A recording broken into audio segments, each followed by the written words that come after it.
احمد رضا خان بریلوی نے بھی کنز الایمان لکھی ہے، اور ان کے شاگرد خاص نعیم الدین مراد آبادی نے اس پر حاشیہ لکھا ہے خزائن العرفان کے نام سے۔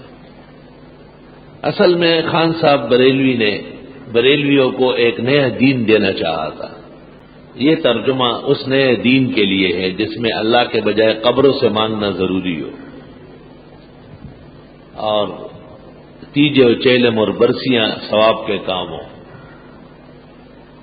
توحید سے ہٹ کر شرک اور سنت سے ہٹ کر بدعت ہے۔ اس کی بھرمار اگر دیکھنی ہو تو کنز الایمان ترجمہ اور اس کا حاشیہ خزائن العرفان۔ ان کے ایک اور عالم بھی ہے مفتی احمد یار خان گجراتی، اس کو بریلوی حکیم الامت کہتے ہیں۔ تو سامعین، آج کی اس ویڈیو میں اسی کذاب زمانہ دجال یگانہ زر بلی خان کے جھوٹ کو آپ حضرات کے سامنے کھول کر رکھنے والا ہوں۔ اتنی ہی دیر میں اس نے کئی سارے جھوٹ بولے۔ اس نے کہا کہ اعلیٰ حضرت رحمۃ اللہ علیہ نے بریلویوں کو ایک نیا دین دینا چاہا تھا، حالانکہ خود دیوبندی دین رشید احمد گنگوہی اور قاسم نانوتوی کا قائم کیا ہوا ہے، جیسا کہ آپ اس اسکین میں دیکھ سکتے ہیں۔ اور رہی بات نیا دین دینے کی، تو خود دیوبندیوں کے گھر کی اس کتاب جس کا نام موج کوثر ہے، اس کے صفحہ نمبر 70 پر دیکھیں، اعلیٰ حضرت رحمۃ اللہ علیہ کے متعلق لکھا ہے کہ انہوں نے نہایت شدت سے قدیم حنفی طریقوں کی حمایت کی۔ تو کیا قدیم حنفی طریقہ نیا دین ہے، یا وہی دین ہے جس کے امام اعظم ابو حنیفہ رحمۃ اللہ علیہ ہیں، اور جو نبی کریم صلی اللہ علیہ وآلہ وسلم کا دین ہے؟ اگر امام اعظم ابو حنیفہ رحمۃ اللہ علیہ کا طریقہ نیا ہے تو پھر اعلیٰ حضرت رحمۃ اللہ علیہ نے چونکہ قدیم حنفی طریقے کی حمایت کی ہے تو نیا دین کہہ سکتے ہو۔ لیکن حضرت امام اعظم ابو حنیفہ رحمۃ اللہ علیہ نے جس دین کی حفاظت کی، وہ دین اگر نیا نہیں ہے تو یقیناً اعلیٰ حضرت رحمۃ اللہ علیہ نے جس قدیم حنفی طریقے کی حمایت کی وہ بھی نیا دین نہیں ہے۔ پھر اس کے بعد سامعین، اعلیٰ حضرت رحمۃ اللہ علیہ کے ترجمہ قرآن کنز الایمان کے متعلق جو بکواسات انہوں نے کی، اس کو تو خود دیوبندی ہی غلط کہہ دیں گے، اور اگر کوئی دیوبندی ان کی بات کو جو کنز الایمان کے متعلق اور خزائن العرفان کے متعلق کہا ہے اسے صحیح اور درست سمجھتا ہے تو ان کی بیان کردہ باتیں کنز الایمان اور خزائن العرفان میں دکھائیں۔ اللہ کے بجائے قبر سے مانگنا ضروری ہے، یہ دکھائے، اور تیجا چہلم برسیاں ثواب کے کام ہیں، یہ دکھائے۔ توحید سے ہٹ کر شرک اور سنت سے ہٹ کر بدعت ہے، اس کی بھرمار کنز الایمان اور اس کے حاشیہ خزائن العرفان میں دیوبندی دکھائیں، اور اگر نہیں دکھا سکتے تو پھر تسلیم کرے کہ اس کے اس مفتی زر بلی خان نے بلا شبہ سنیوں کو بدنام کرنے کے لیے اپنی مجلس میں حسب فطرت حسب معمول جھوٹ بولا ہے۔ بات یہیں ختم نہیں ہوتی ہے سامعین، بلکہ ایسے ہی اور بھی جھوٹ اس نے آگے بھی بولے ہیں، جس کو آپ آگے اسی ویڈیو میں ملاحظہ فرمائیں گے۔ تو چلتے ہیں اپنے موضوع کی طرف۔ باطل کرد کریں گے ہم ہیں بریلی والے۔ سامعین و ناظرین، زر بلی خان دیوبندیوں کا وہ مفتی ہے جنہوں نے اپنے ہی رشید و قاسم کے قائم کردہ دین دیوبندیت کے متبعین علماء کو آڑے ہاتھوں لیا ہے، اور ان کو کیا کیا نہیں کہا ہے۔ اس ویڈیو میں گنجائش نہیں ہے، ورنہ وہ سب بھی پیش کرتا، لیکن انشاءاللہ تعالی ضرورت محسوس ہوئی تو کسی اور ویڈیو میں ان ویڈیوز کو زر بلی خان کے ان بیانات کو پیش کروں گا۔ اس کے علاوہ سامعین، دیوبندیت کا نقشہ بگاڑتے ہوئے انہوں نے زر بلی خان نے کئی سارے غلط مسائل بھی بیان کیے ہیں۔ بطور مثال سنیں دیوبندیوں کے مفتی طارق مسعود کو، دیکھیں یہ کیا کہہ رہے ہیں۔ حضرت مفتی زر بلی صاحب قابل احترام، اللہ ان کی مغفرت فرمائے، ان کا فتویٰ بہت ساری چیزوں میں اگر ان کی رائے کو آپ فالو کرتے ہو کہ تراویح کی اجرت جائز ہے تو پھر اسٹرابری کو بھی حرام کہو، وہ تو اسٹرابری کو بھی حرام کہتے تھے۔ میں نے خود سنا ہے ان کا فتویٰ، وہ کہتے تھے وتر کے بعد 2 نفل پڑھنا بھی ناجائز ہے، وہ کہتے تھے رمضان میں آپ نے تراویح پڑھ لی تو تہجد ناجائز ہے، تو ان سب چیزوں میں ان کو مانو، باقیوں میں آپ ان کو نہیں مان رہے۔ وہ کہتے تھے اشراق بھی وہ فوراً ہی مکروہ وقت میں بھی شروع کرا دیتے تھے، میں نے خود دیکھا ہے ان کی مسجد میں، میرے سہ روزے کی جماعت میں گیا تھا میں، ابھی مکروہ وقت ختم نہیں ہوا انہوں نے اشراق کی نماز پڑھوائی، تو ان کی رائے تھی ذاتی رائے تھی یہ، تو پھر آپ کہو کہ یہ بھی جائز ہے، یہ کیا بات ہے؟ وہ ساری چیزوں میں آپ ان کو فالو نہیں کر رہے، تراویح کی اجرت میں پیڑے کھانے ہیں تو ان میں آپ کہہ رہے ہو مفتی زر بلی صاحب کا فتویٰ ہے، تو یہ خواہشات کی پیروی ہے۔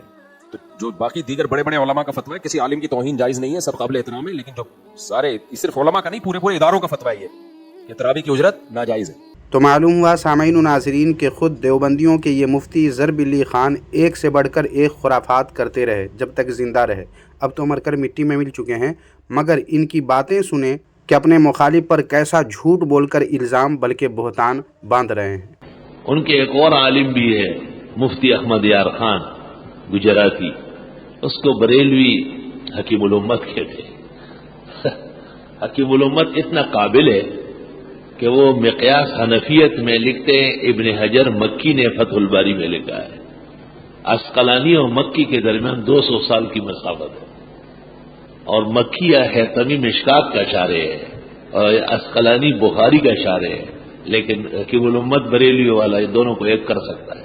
حالانکہ سامعین و ناظرین آپ کو یہ جان کر حیرت ہوگی کہ مقیاس حنفیت یا مقیاس الحنفیت حکیم الامت حضرت علامہ مفتی احمد یار خان نعیمی رحمۃ اللہ علیہ کی کتاب نہیں بلکہ حضرت عمر اچھڑوی رحمۃ اللہ علیہ کی کتاب ہے، جیسا کہ آپ اسکرین پر دیکھ سکتے ہیں. مگر دیوبندیوں کے اس مفتی ضرب علی خان کو جھوٹ بولتے ہوئے ذرہ برابر بھی شرم نہیں آتی ہے. دیکھ رہے ہیں سامعین، ایسے جھوٹے اور کذاب دجال ہوتے ہیں یہ دیوبندی. خیر اب آگے دیکھیں یہ کیا گل کھلاتے ہیں. اور اس نے ایک تفسیر لکھی ہے، اس کا نام ہے نور العرفان.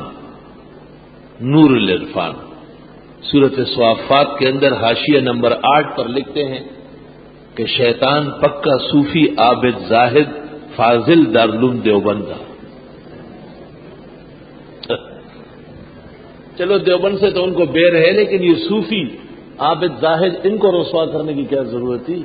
یہاں کراچی میں ایک ڈی ایم ایل اے تھا، مجھے کہا بہت بدگوئی کرتے، میں نے کہا بریلویوں سے کم. البادی و اظلم ظالم وہ ہے جو ہمارے بزرگوں کے خلاف باتیں کرتے. میں تو جواب دیتا ہوں کہ انہوں نے کب کہا، میں نے یہ پیش کی. یقین کرو پکا بدعتی تھا افضل خان، پوری گردن پسینوں سے بھر گئی. یہ جگہ میں نے دکھائی، میں نے کہا دیکھو یہ لکھا ہے کہ ابلیس نے کہا انا خیر من ہو، یعنی میں پکا صوفی عابد زاہد بلکہ فاضل دارالعلوم دیوبند. لعنت اللہ علی الکاذبین. ایک بار اور سامعین آپ کو حیرت ہوگی، بلکہ اس بار تو مجھے خود بھی یہ جان کر حیرت ہوئی کہ سورہ صافات میں تلاش BCR کے بعد بھی مجھے یہ بات کہیں نظر نہ آئی.